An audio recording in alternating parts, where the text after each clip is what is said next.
Mainly what I have traced is the history of the occult. The world we live in now, with basically we live in a world where after centuries of operating underground, the first successes of the occult secret societies were two revolutions, and that's the American and French revolutions. When, after being basically being persecuted and forced underground for centuries, they finally managed to achieve some degree of political power, and they've been expanding that power ever since. Here you see Frederick the Great. I explained who that is. Here you have the family of Hessen-Kassel. You have Prince Charles of Hessen-Kassel, and that's the family where the Rothschilds basically begin their financial careers. Prince Charles is also not only a member of the Illuminati, he's also the founder, he's also Grand Master of the Asiatic Brethren. I won't go into detail on what they are.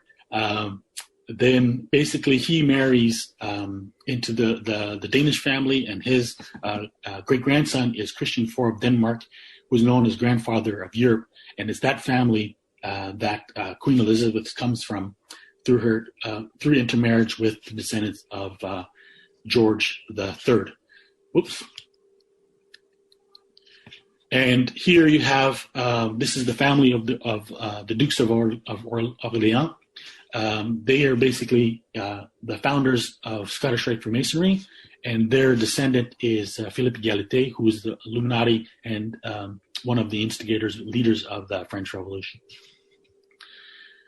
So this is the family that basically gives birth to the Rosicrucian movement. The Rosicrucians are the ones who are involved in instigating the career of Sabbatai-Zevi, who declared himself Messiah in 1666. And it's this movement, the Sabbatian movement. So basically, the Sabbatian movement is a formulation of the Kabbalah of Isaac Luria.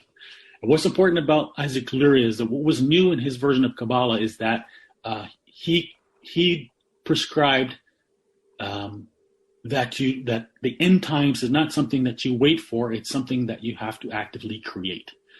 So this is why they created the career of Sabbatai-Zevi, and from then on, it is the Sabbatians who are they are the ones who create. First, they create they create the Royal Society, and out of the Royal Society comes the Freemasons, and then out of the Freemasons, specifically, the Sabbatians are responsible for creating Scottish Rite Freemasonry. And as Tony said, the motto of Scottish Rite Freemasonry is Ordo ab Chao. And what that means is that you, since the end times describe a chaos preceding the advent of the Messiah, then therefore it means that you need to create those. You need to create that chaos as the precondition. What seems to be happening is that there's a deliberate attempt, by pitting the Christian evangelicals against the Muslims. And what's interesting is that Jay Michelson, who's actually his PhD was on Sabbatai-Zevi, he wrote an article in the Daily Beast a couple of years ago, and he identified exactly this problem. He says, indeed, as a student of millennialism for some time, it was shocking to see the congruence between Islamic State's vision of the end times and that of evangelical Christianity. The large battle somewhere north to the northwest of Jerusalem, a final battle in Jerusalem, with the near defeat of the heroic believers of an Antichrist figure, and then Jesus appearing from heaven to win the battle once and for all. So this seems to be how the evangelicals are being pitted against the Muslims, and of course the evangelicals, they are Christian Zionists, influenced heavily by the Sabbatians, and their focus, of course, is the rebuilding of the Third Temple, which is supposed to happen Al-Aqsa, which of course is going to be, if it goes forward, is going to be a substantial disruption and an affront to the Islamic world, which will likely outbreak in some kind of global conflict. One of the more important exponents of this occult tradition and conspirators involved in this effort is Alexander Dugin. So Alexander Dugin, basically, he is playing the role of advancing the mirror image of the clash of civilizations, which was articulated by the neoconservatives. And the class of civilizations, again, is basically another formulation of the book of Revelation, a preparation for the end times. So if you understand how Alexander Dugin explains it here, he explains how the bringing about the end times actively is a task. He says the end times and the eschatological meaning of politics will not realize themselves on their own. We will wait for the end times in vain. The end will never come if we wait for it, and it will never come if we do not.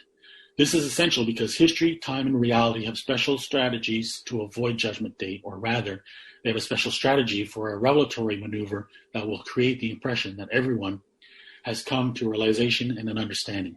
This is the huge arsenal of Heidegger's noch nicht and the eternal not yet. If the fourth political practice is not able to realize the end times, then it will be invalid. The end times should come, but it will come. It will not come by itself. This is a task. It is not a certainty. It is active metaphysics. It is a practice. And I'll finish there because that's right on time. Since my wife was diagnosed with breast cancer, I've always gone into every church I've seen. I've said a prayer and lit a candle. It's become an important ritual for me. The other day I went into a large church, which I visited dozens of times. As I entered, a man came hurtling towards me, clearly a church employee. He wore plastic gloves and the inevitable mask, and he was waving his arms and shouting at me. "You can't come in," he said. "We're closing." I looked at my watch. It was just after 3 p.m. "Can I just stay for 2 minutes?" I begged. "I just want to pray and light a candle." "No," he said, rudely and rather aggressively. "You can come back tomorrow at 11 a.m. "But I won't be here then," I said, "and I'll be gone in 2 minutes. Just a candle and a short prayer."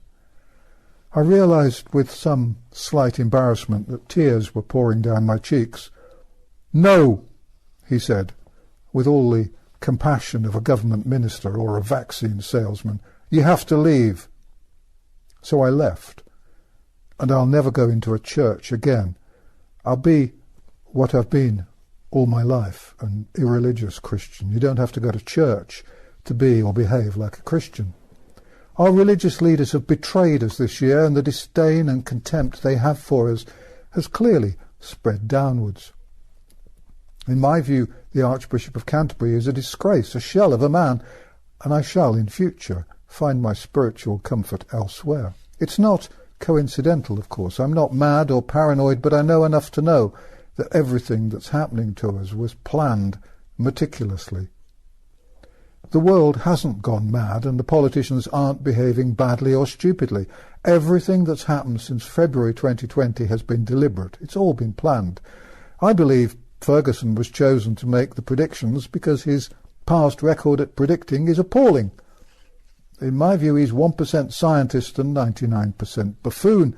I believe that Hancock was made Minister of Life and Death because he's a half-wit whose blathering incompetence creates confusion, bewilderment and fear. I believe that Whitty and Vallance got to destroy our lives in the UK because they both have links to powers that want to destroy every aspect of our world. Whitty once worked for Gates's money, and Vallance once worked for a major vaccine manufacturer. Much the same has, I believe, occurred elsewhere in the world. I wouldn't trust Fauci, the American supremo, to syringe my ears or clip my toenails. More lies have been told about COVID-19 than have ever been told about anything ever before. These haven't been small mistakes. They've been huge, monumental lies. Everything they've said and predicted has been wrong. No one could be as stupid as our politicians and their advisers appear to be. Just why doctors, nurses and journalists believe this nonsense is a mystery. Anyone in those professions who doesn't realise that this is a scam shouldn't be employed. I'm not being pushy, but if governments were honest, they'd fire all their advisers and hire me. My predictions for what would happen during 2020 have been absolutely accurate since the beginning of the year, and my forecasts are all online for anyone to check. I'd advise the government for a peppercorn 1 penny a year, but I don't want the job, and they won't hire me, of course. They want advisers who get everything wrong. Temporary measures, as introduced by governments, are never temporary. They become permanent. And so, in our case, the lockdowns, the social distancing, the masks, and the hand sanitizers will remain to remind us that we're in danger and should therefore be fearful. The hypoxia caused by the masks will, of course, make people ever more stupid and accepting, thereby conditioning them and preparing them to accept future tyrannies.